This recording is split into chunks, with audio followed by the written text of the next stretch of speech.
இப்போ நம்ம பண்ண போகிற டிஷ்ஷு பார்த்தீங்க அப்படின்னா ஒரு கலக்கலான சாமை நூடுல்ஸ் வந்து பண்ண போகிறோம். குழந்தைங்களுக்கு பிடிச்ச மாதிரி சாமை நூடுல்ஸ் பண்ண போகிறோம். அதுக்கு தேவையான பொருள் பார்த்தீங்க அப்படின்னா ஆயில் எடுத்திருக்கிறேன், இஞ்சி பூண்டு எடுத்திருக்கிறேன், வெங்காயத்தாள் எடுத்திருக்கிறேன், காரத்துக்காக சில்லி பேஸ்ட் எடுத்திருக்கிறேன், மிளகு ஜீரகம் சோம்பு பவுடர் பண்ணி பவுடரா வச்சிருக்கிறேன். காய்கறி பார்த்தீங்க அப்படின்னா வெங்காயத்தாள் எடுத்திருக்கிறேன், வெஜிடபிள்ஸ் எடுத்திருக்கிறேன், குடமிளகா எடுத்திருக்கிறேன். இது எல்லாமே மிக்ஸ் பண்ணி சாமை நூடுல்ஸ் நம்ம பண்ண போகிறோம். கொஞ்சமா முதல்ல ஆயில் விட்டுக்கோங்க. கொஞ்சமா ஆயில் விட்டா போதும். கொஞ்சமா ஆயில் விட்டுருக்கேன். அந்த இஞ்சி பச்சை மிளகா பூண்டு நம்ம அதிகமாக சேர்த்துக்கலாம். நம்ம கட் பண்ணி வச்ச வெங்காயத்தை போடுறோம்.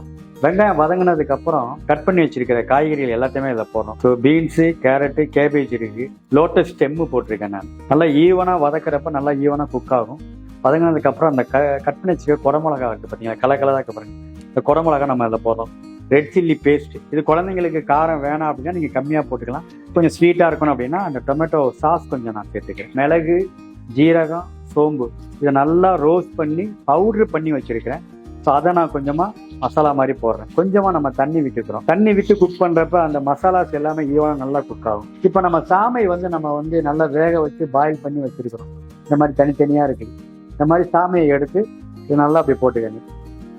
இந்த சாஸோட அந்த சாமையை வேக வச்ச சாமையை நல்லா மிக்ஸ் பண்ணுறப்ப ஈவனாக டாஸ் பண்ணிக்கோங்க. ஸோ கொஞ்சமாக சால்ட்டை நான் ஆட் பண்ணுறேன். சால்ட்டை போட்டு நல்லா திரும்ப நல்லா அப்படி மிக்ஸ் பண்ணிக்கோங்க. ஸோ நம்மளுடைய சாமை நூடுல்ஸ் நமக்கு ரெடி ஆகிடுச்சு. அடுப்பை ஆஃப் பண்ணிட்டோம்.